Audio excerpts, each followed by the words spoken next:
On March 25th, Virginia Tech students and Blacksburg community members gathered to protest Virginia Tech's compliance with the Trump administration's executive order to, in their words, end radical and wasteful DEI programs. WUVT News was on scene to report.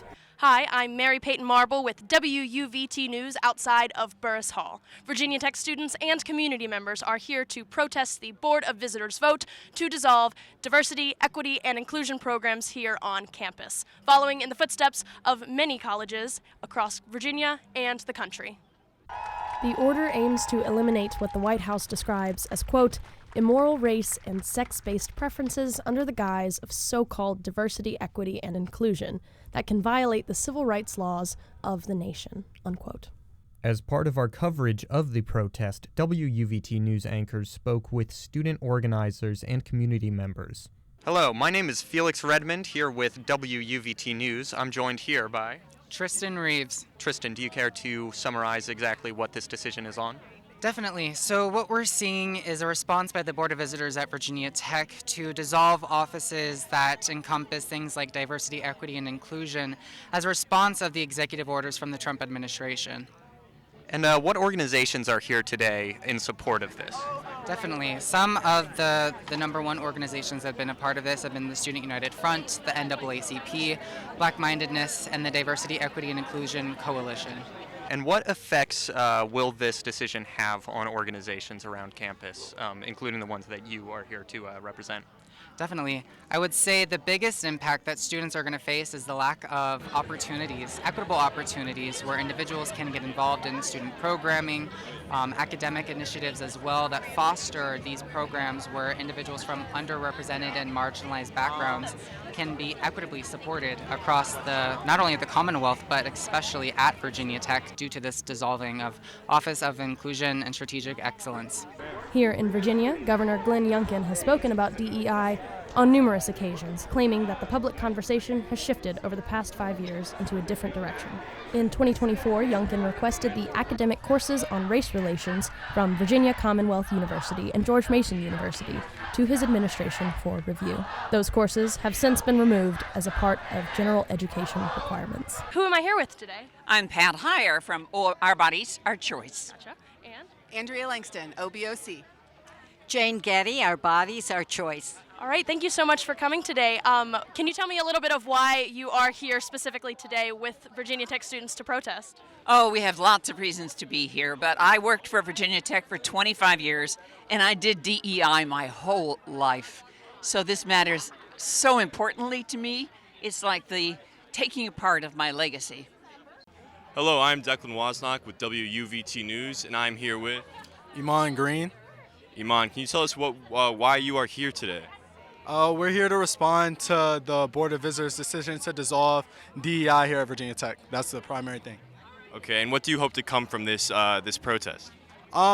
Few things. One is making sure our voices are heard, just showing that the decision they're making is not a popular decision, and the crowd that we're going to have, as y'all see, will display that.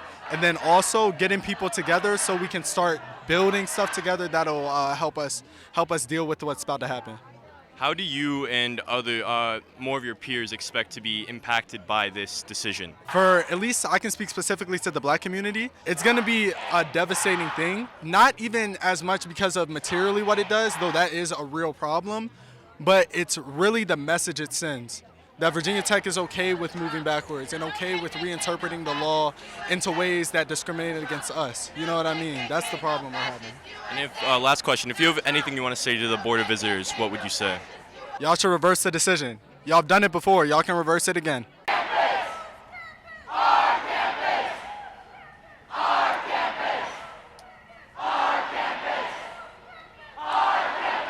Hi, who am I here with today? I'm Daryl Campbell. I'm one of the speakers today. Okay, and why are you here speaking at this protest today? Well, I have a big belief in building community and us working together to stop any sort of issues that we might run into.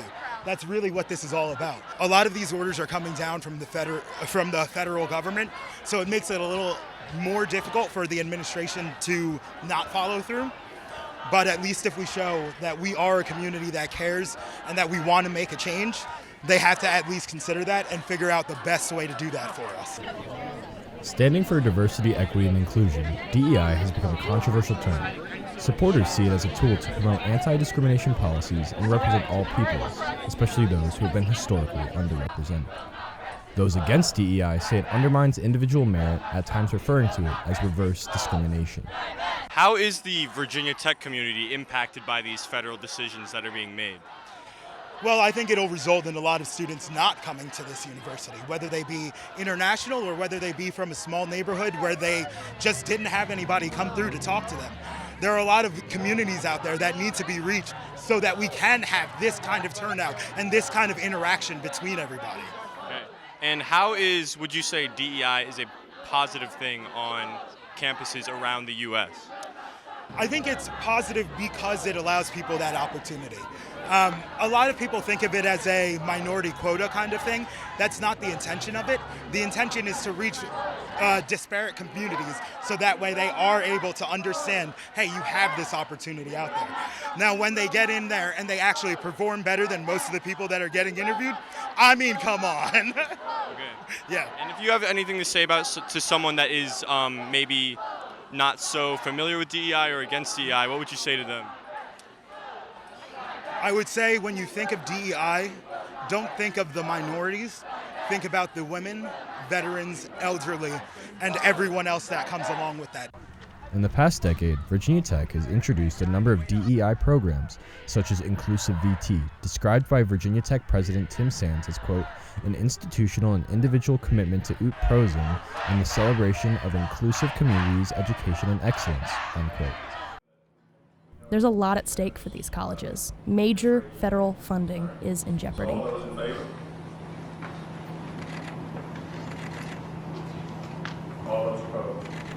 The vote passed, but the crowd remained. I had a certain comfort in my life. A comfort of knowing that I have a chance to be treated fairly. I'm here with Mena Pratt. Who are you here representing? I'm the Vice President for Inclusive Strategy and Excellence. How do you feel after the vote today? I mean, I'm discouraged. I mean, I'm disappointed. Probably disappointed is better than discouraged. I mean, I always have hope. I'm encouraged by the folks that came out. I think it's really important for folks to share their point of view and to gather in community and in solidarity. So I'm very grateful to the faculty, students, staff, and community members who showed up today.